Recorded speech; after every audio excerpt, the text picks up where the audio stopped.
All right, Inappropriate Earl has had a hiatus of sorts, but I want to get this podcast back to my roots of interviewing pro wrestlers and comedians you've never heard of before.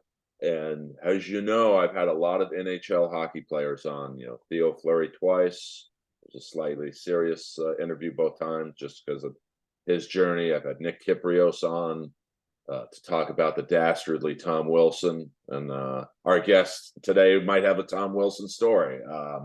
And great Dustin Penner, who brought his police dog into my condo and it was running around wild while Dustin put his bare feet on my dinner table. I played with him briefly. That was probably too much. And our next guest has been in the NHL. He has an amazing book called Fighter. You know what a notoriously slow reader I am. I read it in a couple weeks, which normally it takes me months. I cried 2 or 3 times in it, to be completely honest with you. I've been in a room with this man once before in Winnipeg. We'll get into that later. Please, it's an honor to have this man on to reboot Inappropriate Earl, Mr. Aaron Volpatti. Thank you. Thanks, Earl, man. It's a pleasure to be here. I'm looking forward to chatting. Well, your story is so inspiring on so many levels. Just, you know, how, as a struggling comic for many years myself, I really embraced your story of even before you got to the NHL, your life has been very inspirational. And, I hesitated to start with this, but it's how your book was. You got right into your injury. Can you tell us what a carefree, young, viral human gets into a brutal accident? Just can you take us through that so the fans know what you had to go through? Yeah, man. So as you know, the book literally starts with me on fire. And yeah, I was almost 20 years old. I was playing junior hockey in a small town in Canada, in BC. And like many of us at that age, I was that guy. I thought I was invincible and untouchable and was always doing stupid shit for, adrenaline, attention, feeding that young ego, and kind of like living up to that fighter stereotype and what I maybe thought that should embody, I guess, if that makes sense. And with that said, I was also a pyro, again, always doing stupid shit. And the year before, so, in the hockey world, and as you know, and I'm sure some of the other guests have told you, it's a little bit different, I think, these days. But when the season ends, you go on this big bender and you have a party. It's like a recap of the year and a send off into the summer, and you're not going to see your teammates, some of them never again, and some of them not until the next season. So yeah, again, we go have a good time for, an extended period of time. And yeah, the year before, it had gone off without a hitch, where I was basically like blowing up beer bottles full of gas. And the next year, um my your annual pyro show, and I said, well, fuck yeah. And in my head, I'm like, okay, how can I make this bigger and better, right? And I think, well, I need more gas. Again, not smart, but I'm trying to put on this show, right? And 2 wine bottles, actually one was like those OG Colt 45s, right? The old 750 mil or whatever, the big boy, and another was a wine bottle, and I filled both of those up with gas, and I was gonna blow them up in the fire at some point in the party. And I was kind of walking around getting everyone amped up, like no service, total bush party up in the mountains. And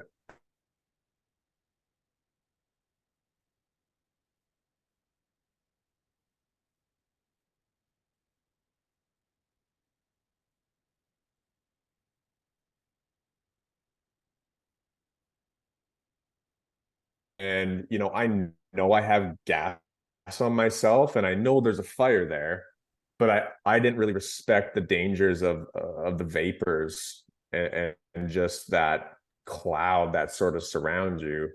So maybe 5 minutes goes by and I just reek like gas, and I'm like, I got to get this fucking sweater off. And I go to throw it in the fire, and I thought I'd keep a safe distance and kind of give the ground a little kick as I toss it in, and just like I say, like a detonator cord to dynamite, this flame just kind of followed me, and up I went.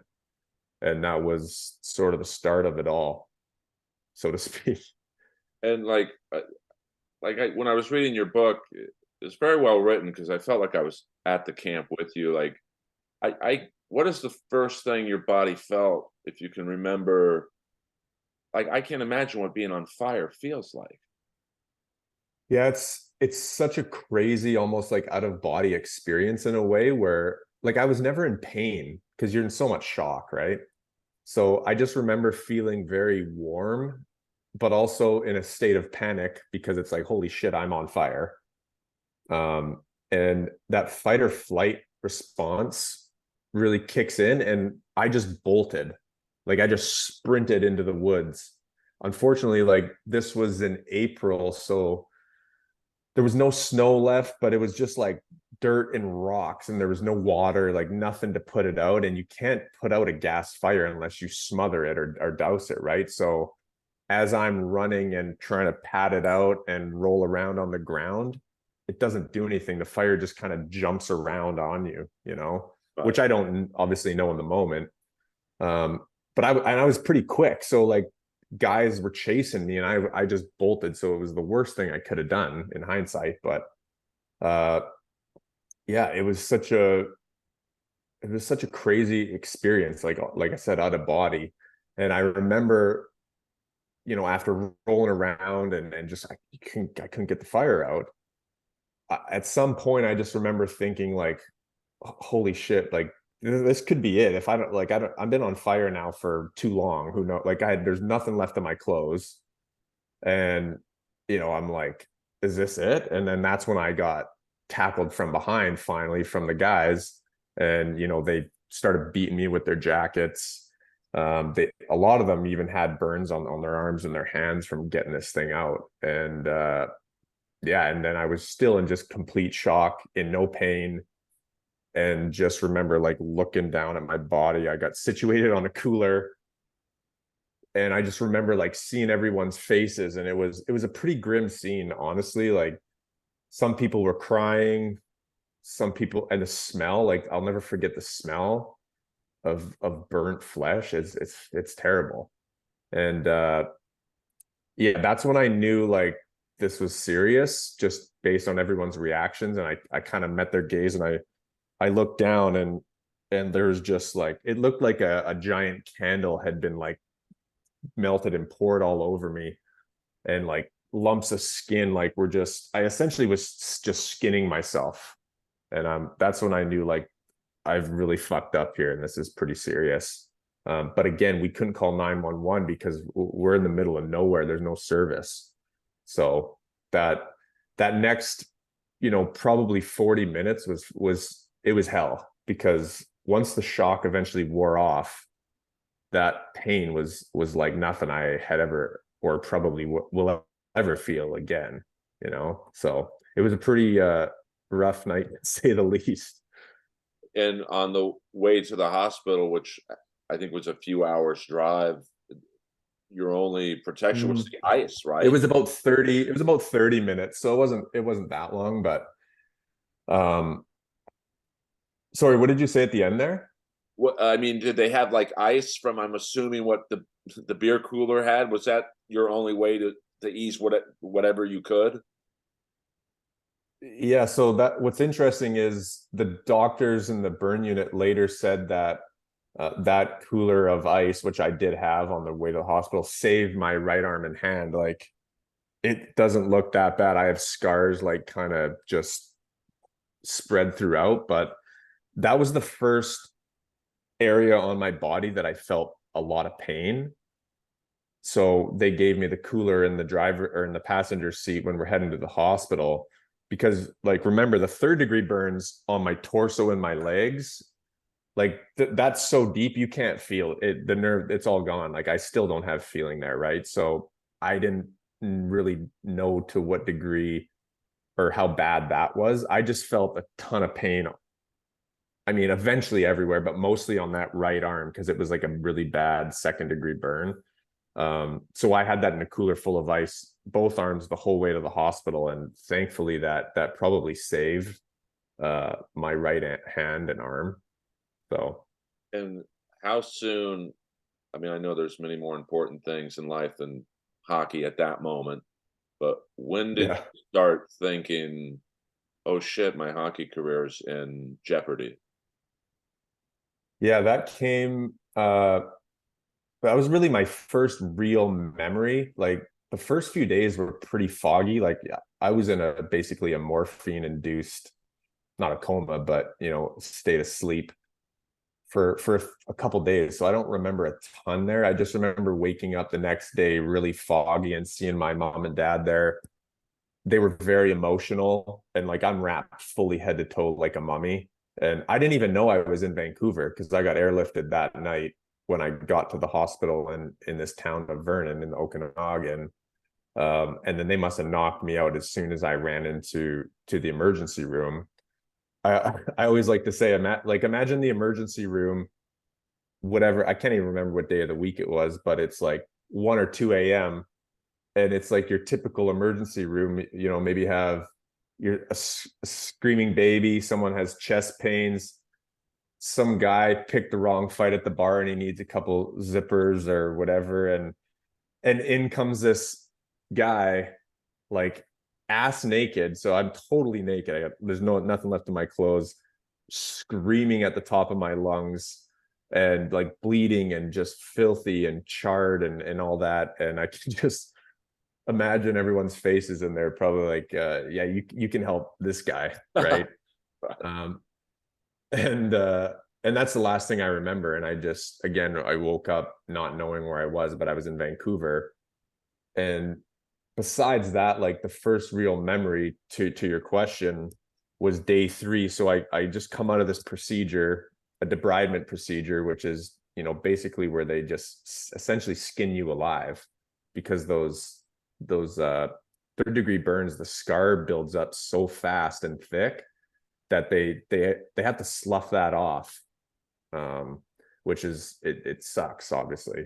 But you're not awake for it. So I come out of the anesthetic and the doctor walks into the room and kind of he's going to relay my prognosis essentially because until this point we didn't know like how bad it was or how burnt I was. Like we knew it was bad, and he just starts talking and says, you're lucky to be alive. Someone was definitely looking out for you. Your face isn't going to be permanently scarred. We're not going to have to graft over your joints, which is a very good thing. But he was like, you're going to be in here for a long time and it's going to be a long, long road. You will make a full recovery and you're 40% second and third degree burns. And we're just going to focus on rest and pain management for the foreseeable future kind of thing. So in that moment, I think my parents, took some solace in the fact that I was going to be okay at some point. Right. In my head, all I was thinking about was training camp with my team that fall in 3.5 months. And so you got to remember, like, I wasn't that good at hockey. Like I just snuck into junior A as a fighter. Right. And so I was just trying to get to the NCAA. Like I had never even thought about pro hockey. So I just thought, man, if I could get a scholarship, Division 1, Division 3, I didn't fucking care. I just thought, that would be pretty damn sweet, right? But I had yet to even talk to an NCAA scout. So I was going into my last year of junior hockey eligibility. So this is my last crack at the can to try and get that scholarship. And I asked the doctor this, totally bedridden, wrapped like a mummy. I'm sure he's never been asked that question before. And yeah, he just froze, man. And that's when I knew it was over. When he just eventually laid that gavel down and said, like, these recoveries take years, not months. You know, you're going to be in here for most of the summer. You're not going to be playing hockey in a few months. And we'll look at getting you in a pair of skates in a few years in a non-competitive environment kind of thing. So that's, again, you know, I essentially listened to him. I mean, he's the expert, and that's when I kissed that dream goodbye. And, you know, was also thankful that I would make a full recovery. So I was trying to really balance these different emotions, you know, for those first few weeks in the burn unit.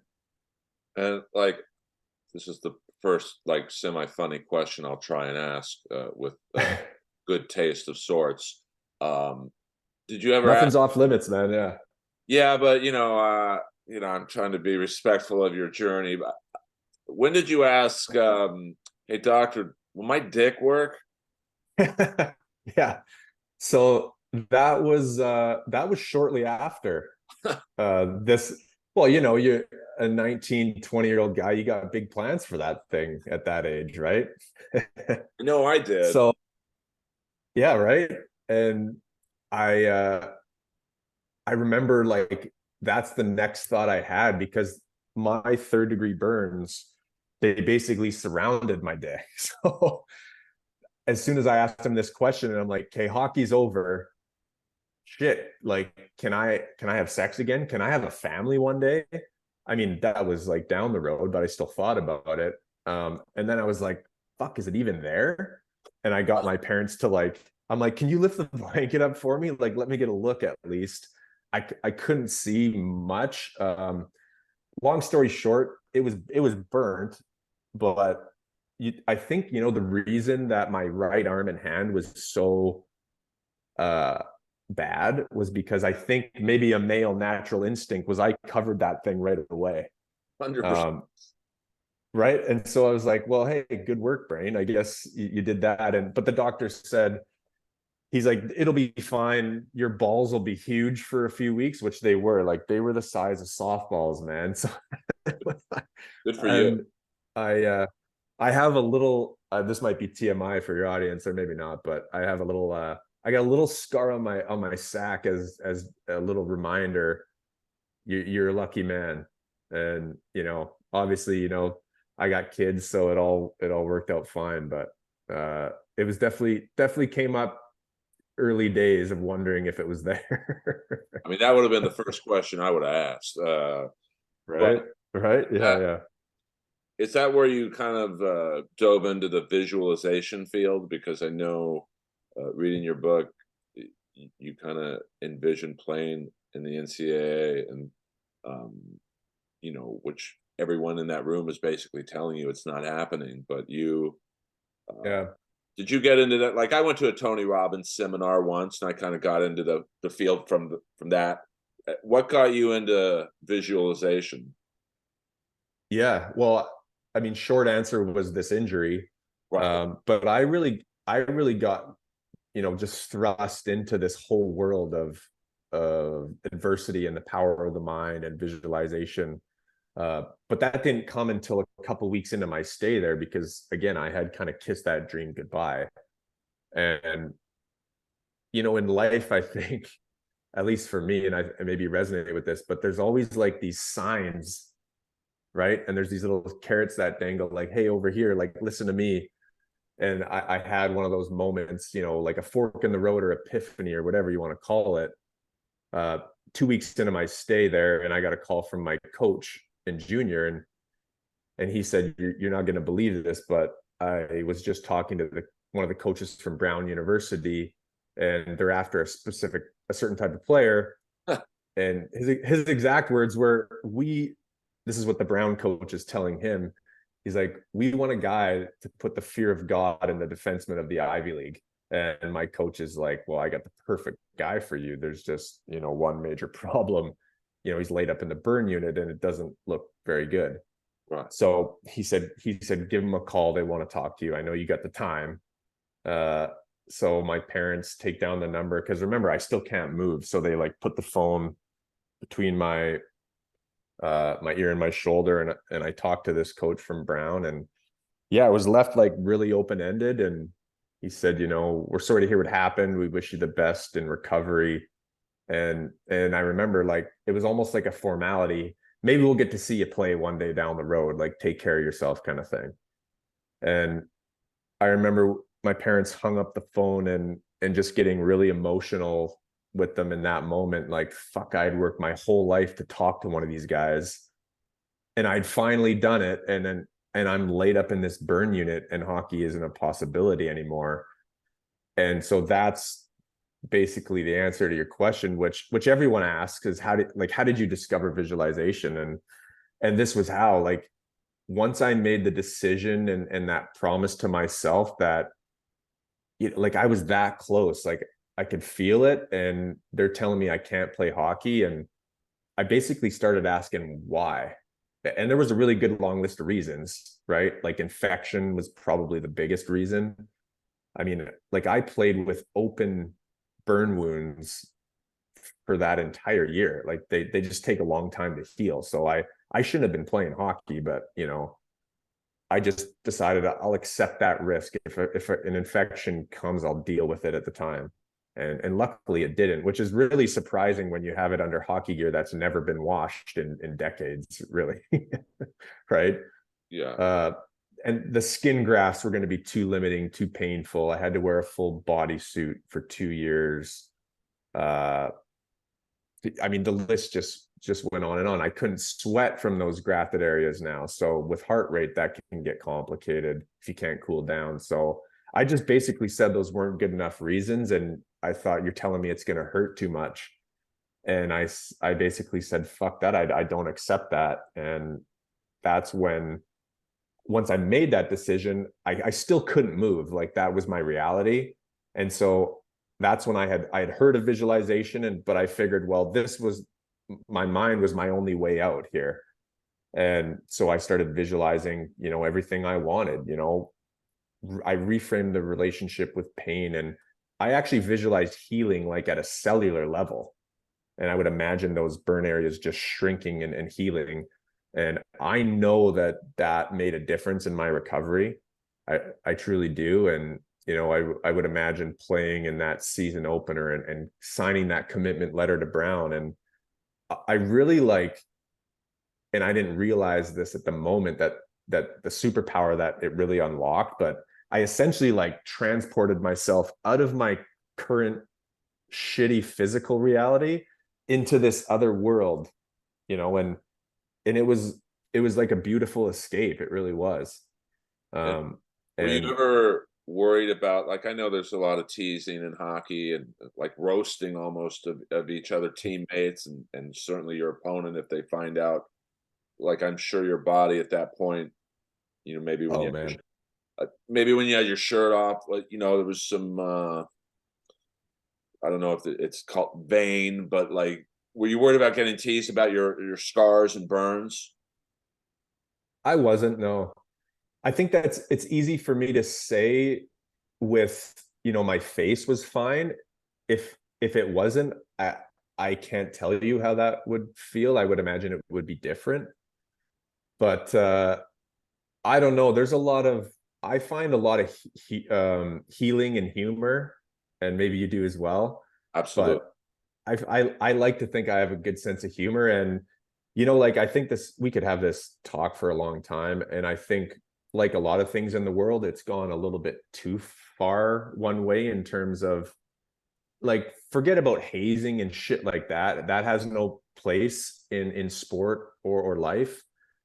I don't know, I kind of miss the old days where, like, the guys had a heyday with me, but I loved it. I thought it was funny. you know they they made me a burnt CD with all these, songs, like like Johnny Cash, Ring of Fire, Billy Joel, We Didn't Start the Fire. Fuck, there was such a good list, and they gave me a present when I walked in the room, and, like, they called me Charred Wood, but it was all fun, man. Like, I don't know, there was a lot of healing in that, and just being around the guys and the camaraderie. So for me, I didn't find that at all. I really didn't. I actually like, because I would get some pretty interesting looks from younger kids. I couldn't really be in the sun for a couple years, but once that passed, once I got my bodysuit off, like my scars were still pretty gnarly, like really deep purple everywhere. And so I would get some interesting looks, and I kind of just had fun like screwing with the kids and tell them it was like a shark attack or something, you know, and scare them a little bit. But I don't know. I always found healing with the humor, and I enjoyed, you know, because my life has been, you know, I guess serious and been a bit of a ride, but I don't know, that humor, I think there's always a place for it, and in finding some healing through it too. So I mean, yeah, well, I was bullied as a kid, so like how I dealt, yeah, you know, bullying was with humor. So I can imagine if you have any kind of physical ailment or mental ailment, like some of my friends, you have to have some, unless you want to fight, you have to have a verbal jujitsu of sorts. yeah, totally right. Yeah, I mean, I guess that's a good line of defense as well. I mean, I dealt with some bullying as a kid, and my dad, I wasn't like a natural fighter, like a physical fighter, I guess you could say, but he always, or you know, when I got bullied really bad at, I think I was like about 12 years old, eventually he said, you know, you're gonna have to fight back. And I didn't want to, Right. but yeah, it's just a different, it was a different time back then too, right? And there comes a point where if you don't, I guess, stick up for yourself, whether that be, you know, maybe verbally humor, I think there's maybe space for a physical side of it. You know, maybe people will disagree with me, but um anyways, that's a different topic. But Oh, yeah, no, the luckily the like my teammates and people were super supportive. They thought I was fucking crazy for doing what I did, and maybe that was part of it. But because there's also a mental side of the role you fulfilled in hockey of you're the tough guy. yeah, And I know when, I mean, I grew up watching hockey in the 80s when it was like each team had like 3 or 4 tough guys. I mean, oh, that was even different. Yeah, it's wild west there. Yeah, and I think the attitude was, if you don't fight, we got 10 guys who will. So do right, it or find another line of work. Um, right, yeah, so, uh, was yeah. that an added pressure of like I'm not physically um, able to do this, but I have to anyway?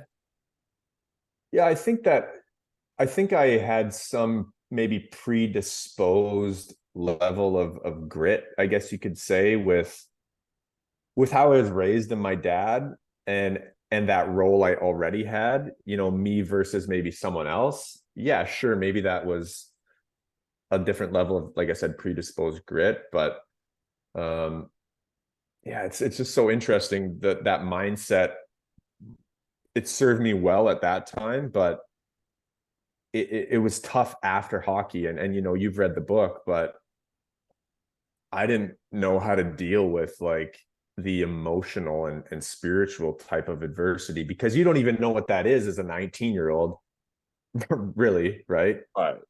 And so I had that mindset and all this shit after hockey. I mean, we're jumping ahead here, but you know, like that loss of identity for me when my career ended from this neck injury and I was going through a divorce, my dad was sick, I was just fucking lost. And you know, I was depressed. I hit rock bottom, and I couldn't fight that. I didn't know how, right? Like I couldn't punch it in the face. And it was really hard. And but I once I finally reached out for help and talked to someone, then I started learning that, you know, on the outside I was this fucking tough NHL fighter, you know, in the NHL, but like on the inside I was just kind of this immature little boy in an emotional and spiritual sense. And once I realized that, then, and I went back to my visualization practice that had served me. Again, we're like jumping ahead about Brown and the NHL, but once I went back to that, like my life totally changed again, as you've read. And like, that's why I'm so passionate with the visualization and what I do now, because it not only like got me out of the burn unit to come back and play hockey and got me to Brown, and later like propelled me to the NHL when I had still never even thought about pro hockey until 24 years old. But it also saved my life in a really, really dark time after hockey. And that's, even maybe the most important part of it all, really. So when you get to Brown and you realize it's your job to do the double homicide type hits, but But you couldn't fight at Brown though. So that was more like later in the American League, because you can't fight in college. right. You're not. But yeah, there were some injuries, let's just say that, at Brown, like, because I was 25 when I graduated, and I was a lot bigger than I am now, probably 215 pounds, playing against these 18-year-olds. There were some pretty bad injuries. Let's just say that. And I never advocate for hurting anyone, but I had the mindset of like, get your head up or get out of my way because I'm going here, kind of thing. Right. But I think maybe jumping ahead to maybe, sorry if I cut you off there, but No. like when I first got to Brown, like I still had never even thought about pro hockey, because like I had achieved my dream. I never thought there was anything after that. And when you go through an injury like this burn injury, your perspective on life changes. And I just went and I just had a blast. I soaked up the US college experience, and I worked my ass off on the ice, but I played third, fourth line, and away from the rink, I partied, I had fun. I was taking pre-med and figured I'd go be a doctor or stay involved in sports science or something like that. Never pro hockey. And that all changed after my junior year. And my coach came up to me and he's like, "Hey, you ever thought about pro hockey? Like, I think you should maybe consider it, because you can hit, you can skate. I know you can fight. Just if you worked on your game, like, you never know." Right. And that stuck with me. Yeah. And then when's the first time you thought, because I know your coach had said, hey, there's some teams looking at you, like, and I know that, I think you said there was 10 teams that were, going, hey, every NHL, AHL team, even ECHL team at that time Hmm. needs not that you were an enforcer. I mean, you were a Tom Wilson type. You hit, you fought, scored a few. Yeah. When did you think, man, I could do this? Well, yeah, that actually came even before teams had kind of started approaching me, because my coach, he saw something there and he thought, again, if you worked on your game, I really think you could make a push at this. And so like that whole summer, and I went back to that visualization practice, which I had actually abandoned my first 3 years because I was young and naive and didn't think, what else could I do? Right. But that just drove my obsession. And once I made that decision after this talk that I was going to go play in the NHL, because I figured, well, that seems easier than what I had done previously with the burn injury. Right. And and I went back to the practice of visualization and this mind movie, and I just became obsessed, and I trained like no one probably had ever trained, really. And it catapulted me that senior year. I just exploded with my last year and had a really good year, and teams started talking to me pretty early into that year. And yeah, by the end of the year, I had about 10 teams. Like, I think there was like 8 contract offers and a bunch of teams that were still interested. And I mean, like it literally came out of nowhere. Except for me, like I had seen it so clearly in my head, but like my parents didn't believe me when I told them, which is funny, kind of a funny ending. But And like Vancouver/Manitoba, that must have been an easier decision, because Vancouver you were relatively close to. I mean, not that, I mean, Winnipeg's, I don't think people realize how isolated that place is. Yeah. Was that a pretty easy decision when it came down to it?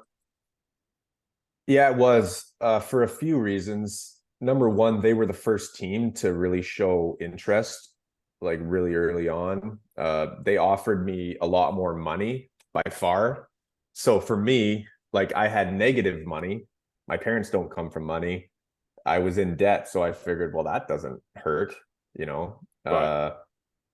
So it was really hard to say no to. Like, you know, some other close ones were like Edmonton, New York, but the money was just, it wasn't the same. And you know, looking back, I might have had a more opportunity to jump in right away with like Edmonton, say, but just playing for your home province team with a good chunk of cash, it was pretty much a no-brainer, really. Now, did you look at the rosters and like when you were trying to choose like between Edmonton, like, hey, who has the fewest tough? Not that you were just a tough guy, but like, who has the fewest guys in my type of player range? Yeah, yeah, we definitely looked at it. And you know, I would say like arguably in that sense, Vancouver might not have been the best fit, but again, they saw me in their plans. They did say like you're probably not going to start here. You're going to start for the AHL team in Winnipeg for the Moose. But again, like I didn't know how long this pro career was going to last. Is it going to be like 2 years, 5 years, 10 years? So again, just to have that opportunity with the home team and have some cash in the bank, Right. it was a pretty easy decision. So And when you say cash, we don't have to get into the exact amount, but I mean I'm Jewish, so I would like to get to the penny. But I mean, it's probably more cash than you've ever seen in your life in terms of like it's almost like winning the oh lottery. man, yeah, like you know, when I told my parents what they were going to pay me. Now this is if I played in the NHL, and the minimum back then was like 500 or 550, I think, a year. Right. And you know, for me, that's like unthinkable at that time. And my dad's like, you know, he worked for the railway and made 60 grand a year, and he's like, you know, it takes me like decades to make that kind of money. Right. And you know, so for us growing up in a little trailer in a small town, like again, money's not everything, but to give some security when again we didn't have any, I had nothing, then that definitely played some factor for sure. Now, when you get to Manitoba, I know you said a few of your line mates, the great Mike Keane, who Oh yeah, Keener is a beauty. I just saw him like a month ago in Penticton of all places. They had like their Young Stars rookie tournament. Yeah, Keener was my first ever line mate in pro. and Rick Rippon, I believe. Yeah, Rip. Yeah. And I know he meant a lot to a lot of people. Yeah, Because man. He was such an awesome dude. Toughest dude pound for pound I've ever played. I think most guys would tell you that too. I mean, because I want to get kind of into the mindset of an enforcer. Like we talked about a few minutes ago, it's like, hey, either do it or even in your era, we might not have 10 guys anymore who'll do it, but we've got a few. Um, Yeah. Yeah, it was more like two or three instead of six or seven. I mean, Right? the 80s were out of control. I mean, it was Oh, like, yeah, man. I think the Penguins had a guy by the name of Jay Caulfield who he, Yeah. he wore the linebacker brace when he played. I think he started skating at 16, but he was so big. Like, just do what you can. Uh, Oh man, those guys are another weight class. Yeah, some of those guys from those eras. Yeah. but even in your class, I mean, like Rippon he certainly wasn't a small guy, but it was like he could walk around and go, "Oh, that guy's not a pro athlete from the standpoint of his height and weight." Right. You had guys like Derek Bugard coming in and Yeah, yeah. McIntyre and Yeah, those guys were huge, man. Huge. yeah. And I know you said in your Yeah. that you weren't really expected to fight those guys, No. but was there ever a situation? I'm reminded of the story Dennis Bonvy, who's a minor league. Yeah, I know of him. Uh, he said it wasn't his first fight, but it was his first fight with the Edmonton Oilers, and he lined up next Mhm. to Bob Probert, and he just looked at him and said, "You're either going to make me or you're going to break me." And Prober killed him, of course. So, did you Right. ever line up Yeah. against someone like that, like someone who was so much bigger than you? And I know you said you've had a few fights with guys who were like much bigger than you. Like, how scared are you Yeah. for that? Yeah, that's a good question. I guess most notably was I lined up, I remember it was like my sixth game in the NHL. And, at that time, like I'm just running around trying to kill everyone, just trying to stay in the league. And I lined up again next to Steve McIntyre. And, like you see these guys on TV and then you line up next to him. Like I played at 6'1", 205, maybe, Right. what he's like, fuck, he must be 260 minimum. Yeah, I Like think he's a giant. 6'5", 6'6", about 260. Yeah, he's giant. And I just remember he said, "Hey, kid, you better stop that or else I'm gonna fucking beat the shit out of you." And like I knew I'm not gonna square off against that guy. Like, what? I might in the moment get in a little tussle where I can like just grab him in tight and not let him string me out. But if you square off with those guys, you can get in pretty big trouble, because they can just keep you out. So I just remember I responded and I was like, "Yes, Mr. McIntyre." And but yeah, like I never squared off against those kinds of guys.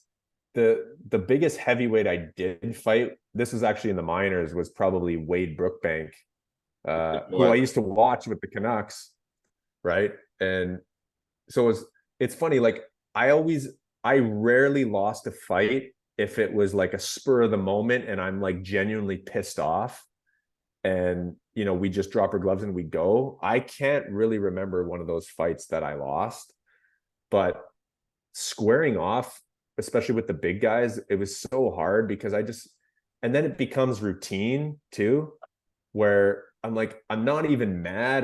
How am I going to get into this? And you're talking about some of these guys that if they hit you the wrong way, you're going to be asleep pretty quick, right? So Yeah. that was tricky for sure. But with Wade Brookbank, it was funny. Like he was in Rockford, I think. This was my like third or fourth pro game. I I I was playing for the Moose. Come to the net, and he whacked me, and I whacked him back. And next thing you know, we go, and I did really well. And I switched to my lefts, and he kind of fell as I hit him on the way down. But I didn't know who it was because when you're a rookie, like I was just oblivious. I didn't know who anyone was. Right. And we're skating to the bench and he's in front of me and I'm like, holy fuck, that was Brookbank. Like, I'll take that win. And he was livid and he was just yelling at me like, "We're going again, you little fucking rookie, and I'm gonna beat you up." And I just remember sitting in the box and I was like, "No, I'm good. I'll take that win all day, man. Thanks." And he chased me around all year, man, and I would have been better off probably just fighting him again and getting it over with, because I think the behind the play cheap shots and stuff, which hey, rightfully so, I'd do the same thing, and he wanted redemption. But yeah, squaring off against those guys that were 40, 50 pounds heavier, like, yeah, I don't know. There's not a lot of, not to say that I wouldn't, I just never really planned on it, I guess, if that makes sense. Oh no, I mean, well, is there an unwritten rule that, like, the heavyweight, and there's not many heavyweights certainly anymore in the league now. But like you fought Ryan Reeves, like he's a pretty big, Yeah, he's a pretty big guy still. Like the yeah, no, heavyweights, totally. fight the heavyweights. I guess you'd be a middleweight, even though to me 205 is pretty heavy. You know, Yeah, but I think even Revo, I mean, he's a big dude, but he's not like the guys back in the from the 80s to even 2010 kind of thing where, like the 6'5", 240, 250. He's a big dude, but he's not that big. no, I mean I mean I do miss I'm 55, so like I started watching the Rangers when everyone, it was like an arms race where you had the Flyers, they won their cups, how they did it, basically Yeah, scaring yeah, the shit out of people. And yeah, the Islanders, well, we'll get more tough guys than you have, and then the Rangers, well, we need to keep up with those. I mean, it was yeah. literally a nuclear arms race. And now I mean, I think now in juniors they don't even let you fight anymore. Well, in Quebec, I know the Quebec League got rid of it. Yeah, and there were some, But you know what? fighters from the It's Quebec such a League. oh, it's like there's some tough dudes that come out of there for sure. George I don't Larock. know. It's such an interesting time with hockey because of the fighting. And the problem I think with that, like I'm pro fight. I'm pro get rid of the stage square off bullshit. I don't think that needs to necessarily be there. But there's definitely a place for like, hey, this guy took a cheap shot at my guy. You can't do that. Otherwise, you're gonna have to answer the bell. Or, if you get two guys that are just, you get heated, and you don't want guys start swinging sticks at each other. Let them fucking have a fight and get it over with, right? Well, So, and right. it's the NHL, like you're seeing it. I think fighting was up big time last year, and even into the start of this year already. So I don't think it's going anywhere. And I think, we're even maybe seeing a revival of it a little bit. Now, the problem when the junior leagues start doing this, and it's not even just about fighting, it's just the way the game's played. Like, I'll tell you what, I go watch junior hockey here and it's a fucking snooze fest and no one touches each other and it's all skill. It's good hockey, but I don't know, it's kind of boring. And the Yeah. problem is these kids are going to turn pro, some of them, and they're going to be like, what did I get myself into? I've never experienced these guys trying to kill me. So I don't know. Like, I think that's a problem because I don't think the pro game is going to get rid of that anytime soon. Right? It's still a mean game. It's an intimidating game. And if you don't have that leading up to it, you're going to be screwed. Right? Well, I mean, there was an incident. Do you watch a lot of NHL hockey? I mean, like, I've gotten back into it because my oldest son, he's almost 8 and he's totally like into it now. So like we don't even have cable, but I usually get the NHL package and we watch some games and all that fun stuff. So I watch a little bit now. well, there was an incident in a preseason game for the Kings, which actually reminded me of you. It was the day I finished your book. I turned on the TV and there's the Kings and the Golden Knights. And the Golden Knights had dressed their A team basically. And the Oh, Kings. was this the hit? Yeah, yeah. And Yeah. as soon as Haley Hodgkin, and you could tell he was like you in Manitoba, like, you're trying to make the team, you're trying to make an impression. Right. And he runs Yeah. Mark Stone. And there were so many interesting side stories. And the whole time I'm thinking of you because That was me. Yeah. yeah, I'm sure Mark Stone is like, hey kid, I'm just trying to get loose for the season. I'm sure Hodgkin's like, hey man, I'm trying to make the team, not even the Kings, but Yeah. Ontario. Right. And then Stone went after the Kings' youngest prospect, Brant Clark, who's like the heir apparent to Drew Doughty, I guess. And I feel so bad for Clark because the camera was on his face and he looked petrified. And I'm sure he's a tough guy. I'm sure, Yeah. he looked like he was shitting his pants. Like, do you think, Yeah. like, I know, did you see that game or no?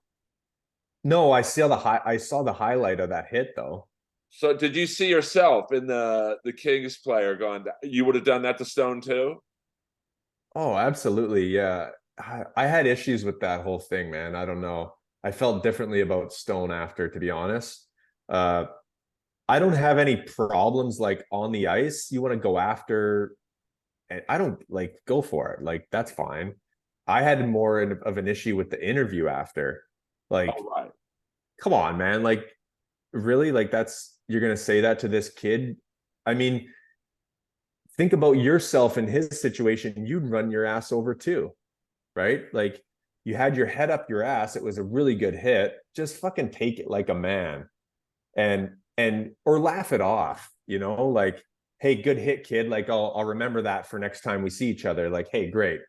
Not like you're a piece of shit. You'll never play in this league again. I don't know. I think there's no room for that. I didn't like that interview, but hey man, yeah, whatever, to each their own, but I would have fucking ran his ass over just like that.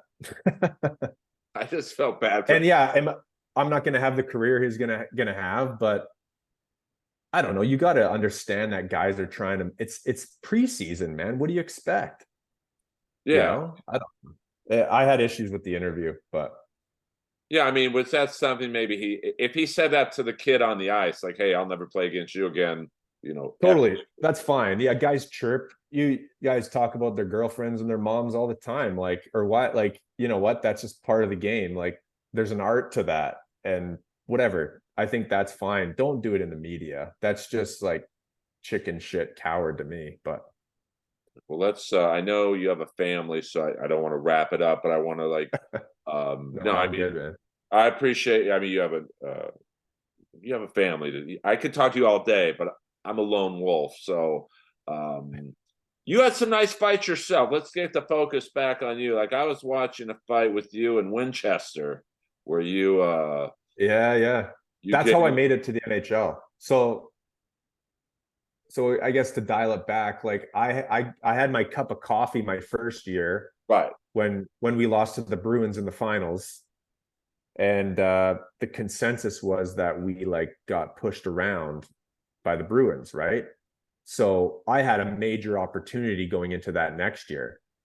And I mean, I kind of thought like I had that spot solidified, which you never do. There's always competition in camp, but I remember when the Canucks brought in like Todd Fedoruk, Owen Nolan, all these big heavyweights, Jim Vandermeer, and then we had myself and like 3 or 4 other guys that were fighters. There was like 8 guys going for one spot. So I was like, shit, there's some major competition here.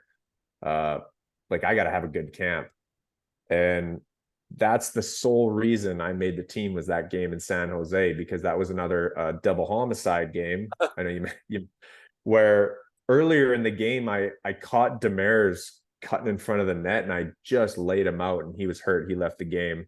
So Winchester, he challenged me later in the game. And so of course I said, yeah, let's go. And he's a pretty big dude, tough dude. But I still don't know why he did it, but he kind of came at me with both hands like this. right. And he kind of caught me off guard. And if you watch the video, I kind of was like, what the fuck is this guy doing? And he missed the grab, and because I went like this and just fucking I came over the top and hit him right there, and he was pretty out of it. And I remember going down the tunnel after the game, and Stan Smeal, who recruited me or was a big part of recruiting me to Vancouver, he kind of gave me like a wink, like welcome to the team, like that was nail in the coffin. And then yeah, they released the other guys, and I was on the team to start the year. So that game was pretty much my welcome to the NHL full time now. Right. So yeah, it was pretty cool time. I mean, I used to hate Stan Schmiel as a kid because he was such a bully against the Kings, but Yeah. he was that must have been cool as a fighter to have one of the great all-time agitators give you like the good job, kid. Yeah, it was cool, man. It was a fun time for sure. Now you held up on Winchester because you could have whopped him again. Well, he was down, yeah. But is there something that just clicked? Like, don't like. Were you tempted a little bit? Hey, I want to really make my mark. I could hit him again. Well, yeah, like I think if you watch the video, like I got the chainsaw going again, and but he was on his knees, so there's a code there, right? If he would have been standing still, different story. Now, when you skate off the ice, do the shark bench chirp you a little bit? Like they had Murray on the team, I believe, as well, and he's a fucking giant. I fought him later that year. He You was a held your big dude. own.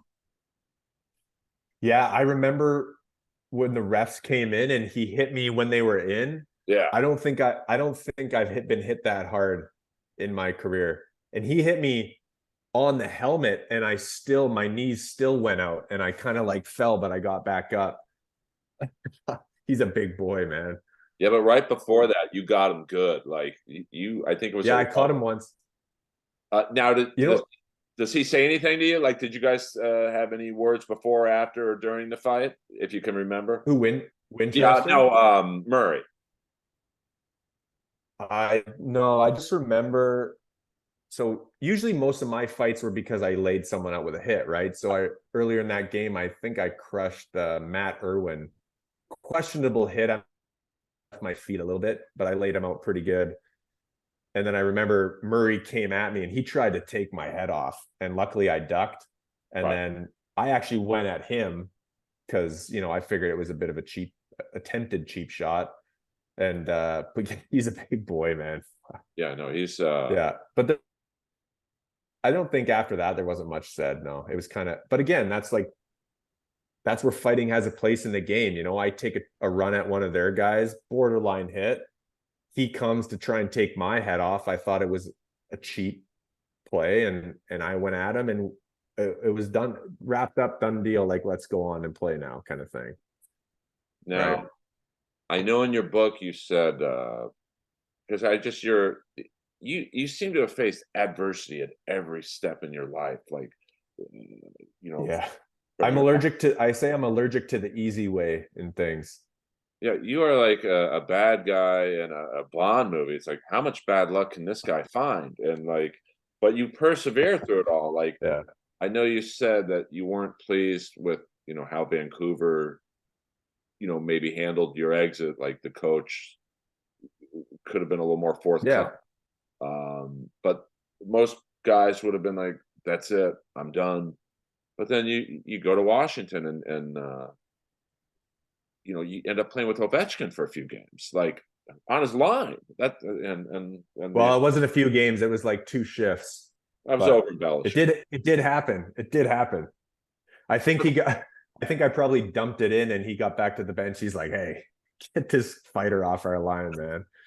But I mean, that's like still it shows your perseverance of you know, I'm sure you felt, oh man, it's just the end of the line for me.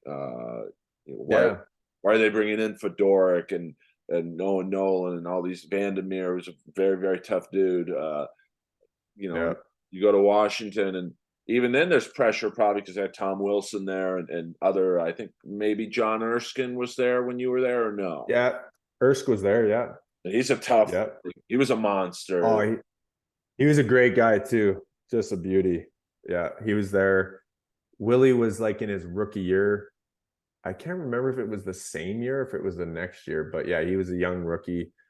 Um, yeah, I honestly I loved Wash. It was a really good, and it's like really everything in my life, you can call it bad luck or bad fortune or whatever, but all of that shit has led to such amazing things. And I think that can be true in life, really, right? Where it's not going to seem like it in the moment when you're in the shit, but now I know that, when those things happen again, that at some point I will look back and be thankful for those times, because those times have given me so much. And by those times, I mean like some really fucking dark shit, you know? Sure. And it definitely doesn't seem like it in the moment, but I'm not here today. The career I have today and then the family I have today, like none of that happens without any of the things that have happened in my life, right? Like Even with the even birth. my career, the Oh, go ahead. bird, like my career ending neck injury, like that's not what I wanted to happen. But then, I don't have my son, and you know what I mean? Because that timeline wouldn't have lined up. And then I don't, that didn't work out with my ex-wife. And, yeah, again, like, do you plan on that in the moment? No. And then, but all of it's led to where I am now, right? And it's again, you can look back when you get there, but what if you don't get there? Then you'll never kind of have that realization, right? But even it, like you mentioned your ex-wife, like the birth of your first child was like so trauma inducing, and like Yeah. when I was Yeah. reading that, I was like, Jesus Christ, like I don't know if I'd ever want to meet this guy. I get hit in the head with a boulder. Almost losing your first wife, Yeah, and man. the premature and everything worked out, which is great for she's healthy and your baby 8 years old, like he's a monster now, I'm sure, like in a good way. Yeah, no, he's oh, absolutely. No, yeah. But you know what's so I joke around with this too, and this is really like it's kind of like the ending of the book that never happened, but I have a newborn now, and as you know, that's been a journey. With my wife and I now, and it's been a long road to get here with our newborn. And believe it or not, she had similar complications, and I'm like, fuck, like do I have like killer sperm? Like what? Maybe, hey, maybe the burn did some damage there. I don't know. like But like the Incredible I Hulk with gamma radiation. yeah. So I joke now, like, hey, all you women, like, you want to have a baby, that's cool. I might kill you, but we can do it. No, I mean, I was just But like so blown away at like really from the first pages of your book to the end, and then you know with the ALS diagnosis of your dad. It's like this guy can't catch a break, and you're still yeah, and yeah. sometimes it seems like that, yeah. But again, like my dad's it's a tough one because I have a hard time uh believing that there's any good that could come from it. Do you know what I mean? Right. Because we are so close, and it doesn't seem fair. Uh but I don't know, I have this, like, I guess, innate trust that, you know, I might get emotional talking about it, but yeah, that hopefully I can look back one day, and maybe there was a reason, as shitty as it is, because he's such a good man, and we're like brothers. He's not, he's 61, so he's not very old. And um yeah, I don't know what else to say on that, but No, we don't have to. Like, I just no, yeah, all good. So um again, like all this like you're right, at times it seems like I can't catch a break. I've felt that before too, but I think, having gone through so much, I'm not even 40 yet. I feel like I've lived like 8 lives. uh get new gray hairs every day, it seems like. But uh yeah, I don't know, like now I think it's all served me really well, because I know when that shit happens again, that I have trust that it will lead to something right. even greater. You know what I mean? And I think that's why it serves such a powerful purpose for me. And so, like, my dad is the one tough one. I really have a hard time with finding that, but I have some level of trust there that there's something. And I don't know what it is yet, but I'm sure if anyone can find it, it's going to be you. So, on a happier note, um, tell us about where people can sign up for your visualization program. Because I mean, and please read the book Fighter. It's it's really an amazing. It's not a hockey book; it's a life book. Like it's like yeah, it's a lot of people have said that. Like, I've read all the other guys' books, the hockey guys, and it's just different. And I think that's maybe why people have enjoyed it. It's hockey's a small part of it, really. yeah. I mean, it's really There's some good stories in there too, but uh yeah. I know yeah, it's a life book, I guess, more or less. it's not all doom and gloom for those of you going. I don't want to read a book about this Yeah. guy almost burning alive, and then Oh, there's some fun, but like, I don't know, like I played a good party stories. good party stories. Yeah. Like, I don't know. I think I just, maybe live in the fast lane. I just do everything at 100%. And that included, having a good time. And obviously that changed a little bit with the burn, but I don't know. I talk about when I played an NHL game, drunk. That was an interesting one. Uh, But you didn't think who was didn't mean to, because who was but supposed to play and then they couldn't. I forget the play. yeah, Mason Raymond, I think. Right, and then they call you up as you're having a burger and a couple of beers. I must have been on my 6th or 7th beer by that time. Yeah. Yeah, And the then, coach called me. He said they fucked up the paperwork. You got to play, and I'm with my buddy. I remember, and I'm like, oh, I can't say no. right. And you But certainly, I scored that game. well, once again, your perseverance. Yeah, I remember from that day on, I always debated having a burger and a beer for pregame, but I never did it. And that's one regret I have. I was like, maybe I was onto something there. Well, I have to say, before we get into your program, I first became aware of you when I was doing stand-up comedy in Winnipeg, and Right. I Wait, was so have we met? no, we didn't. Well, Oh, okay. I was opening up for Rob Schneider, and Right. Rob knows everybody, billionaires, homeless people, like princesses, and anything in between. And he had a billionaire friend who had a suite at the Winnipeg Arena, and I didn't so know billionaires lived in Winnipeg. Morris does. And so he says to me, "Hey, you're a big hockey fan. Do you want to sit in my other seats?" I'm like, "A suite's not good enough for you."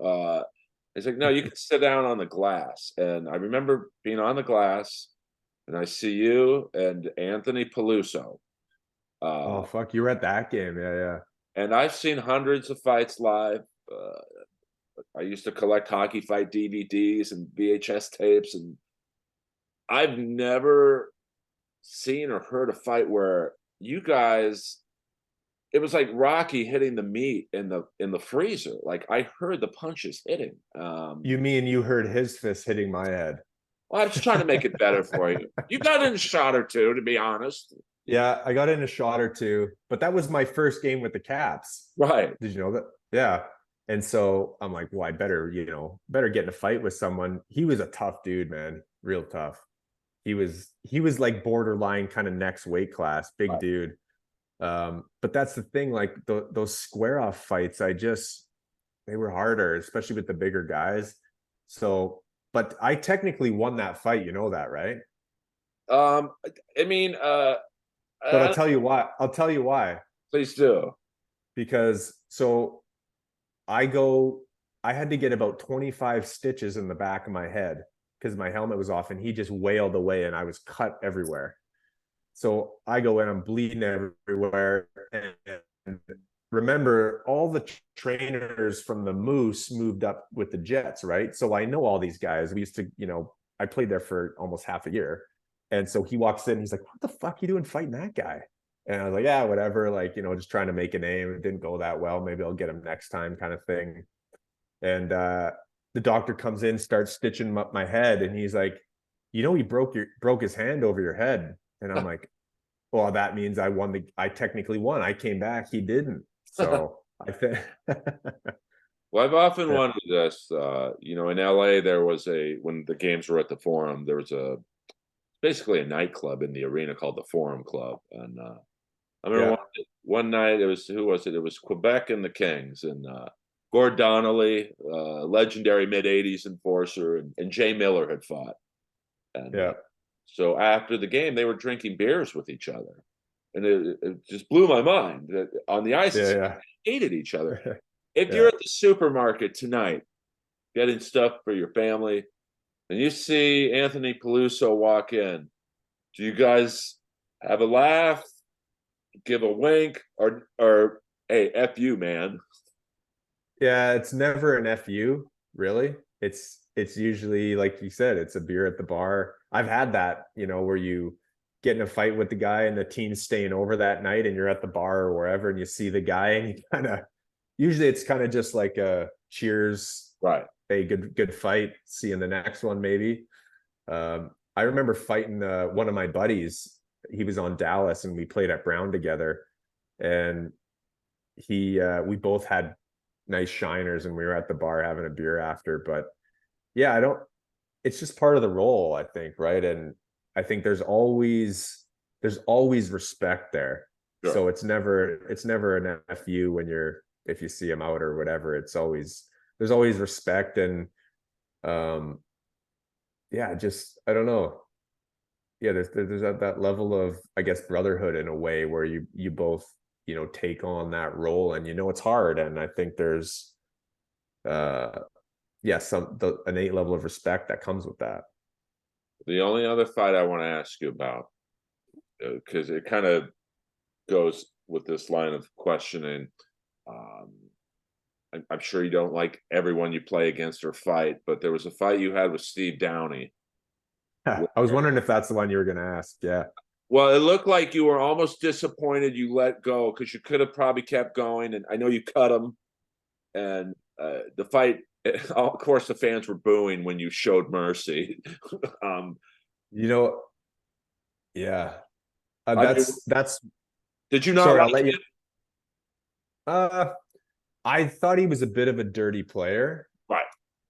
I didn't know, like, he's gone through some shit in his life.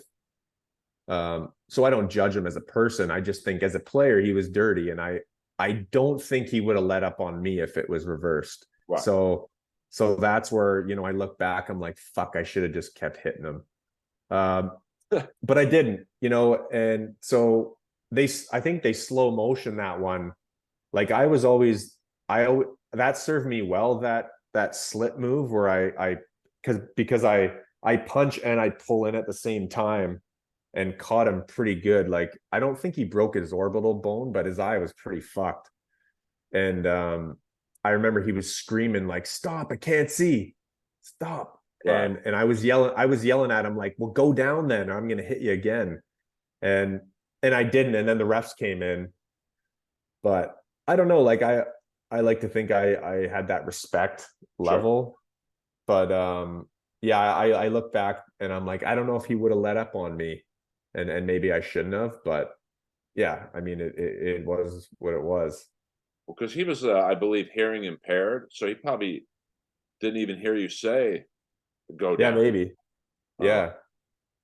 Yeah, but it's just in the moment. But sure. Yeah, in hindsight, would I have hit him again? I might have. Let's end on a laugh, but you now teach a course. It's an online course. I'm even thinking of signing up for it, because the world of comedy is a lot like professional athlete. There's a lot of bullshit and negativity. So how can I people can't imagine the grind of that, man. Yeah. I mean, it's very pro athlete like. I mean, very few people get it. I mean, I know Right. you said the NHL is, I believe, 1 in 4,000, and it's probably more Something like that. Yeah. It's probably Yeah. more than that. And in comedy, it might even be worse than that, to be honest with you. Yeah. There's a lot of unfunny people in my business. And most of them But more successful than me. hey, I'll tell you what, if I get down to LA again, which at some point I'm sure I will, I'll look you up, and I'd love to meet up for at least just to say hi. But hopefully you got some sort of gig, and I'll come and boo you in person. And what am I going to do? Kick your ass? No, but you can verbally abuse me. I'd be fine with that. Well, I will say a lot of the Kings come to watch me, which is weird to me, because I look at you guys as celebrities. But probably the funniest NHL player to come watch me was one night I'm at the Comedy Store performing, and that's the NHL for comics. Right. There's the Comedy Store, and then everyone else. Paul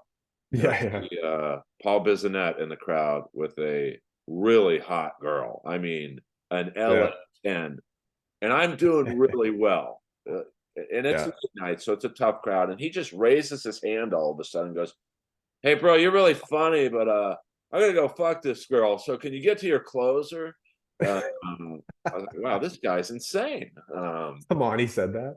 100%. And the girl was like kind of nodding, like, "Yeah, we want to go have sex." So my world. But so what did you say? Well, I did a joke about I think I said, "I hope you have sex longer than most of your fights." And That's good. That's good. I mean, it's not the greatest line, but it's, given the environment, it served me Totally. well. Yeah. But that's funny. how can people sign up for your course? Where can people find you online? And I guess plug away. Yeah, it's all my name. So website's aaronvolpatti.com. So the course info is on there. I don't know if we really talked about it a ton, but this visualization practice that I developed through these experiences like we've talked about. But the cool part for me was I got to learn about some of this shit at Brown when I went there, and the inner workings of the brain, and just research and books I've read since then. They kind of all live together in this program that I created. And that, for me, and I'm not the only one that's had, these experiences with visualization. Obviously, there's tons and tons of people, athletes and non-athletes. But at the end of the day, I'm like, and that's part of the book too. I was like, I can help people with this. It's called cinematic mind mapping. So that's really about like thinking about your your life as a movie. And you get to be the director. You get a say in that, what that looks like. And in your mind, there's no limitations. You get to be whoever you want, which is a beautiful thing, right? And that can spill over into your daily life. And that's really what manifestation is, right? It's just slowly becoming that person that you want to be in the future, right? So it's a 12-week program, and it's really about, just adding scenes to your movie every week, and visualizing and living in that reality every week. So that's on my website, all my social media. I never had any of that stuff when I played, so I'm playing the game now, but it's all my name at Aaron Volpatti. So Well, check it out if you want more info. Yeah. Well, please The invite book, Fighter. the book's on Amazon. That's probably the easiest place to get it. Some bookstores, but Amazon's probably the easiest as it is. Well, it's a great book, and you even include at the end part of your visualization program. Yeah, so that's in the book as well. So that is the 12-week program. Obviously, like the online stuff and some of my one-on-one stuff is just, it's a deeper dive into what's in the book. But yeah, if you're interested, there's definitely info in the book. Well, you should hit up Biz Nasty for social media. The guy's a maniac on social media. But thank you so much, Aaron, for doing this. It's like I said, I cried. I'm not gonna. I mean, I'm 55, and I cried a few times in your book when, just about your horrifying accident, the struggle to just get to Brown, then to the NHL, then your personal struggles with your first child, and turned out amazing, and your ex-wife is healthy and whatnot, and Yeah. not that any divorce can be good, but you guys made it work for your child, and now you have a beautiful family. And thank you Man. for sharing. And if you're ever in LA, I'll do all hockey jokes. I'm gonna need someone to get some of the references, because when I do a George Larac, Donald Brashear joke, they're lost. Thank you so much. I'll see what I can do. Please bring anyone who likes hockey, because I bomb most nights when I hit the hockey material. And Love it. I will see you soon. And thank you so much. I really appreciate your time. Yeah, thanks, Earl. It was a pleasure, man. And we'll chat. Keep in touch soon. I Appreciate will, it. for sure. I appreciate it very much. Thanks, man.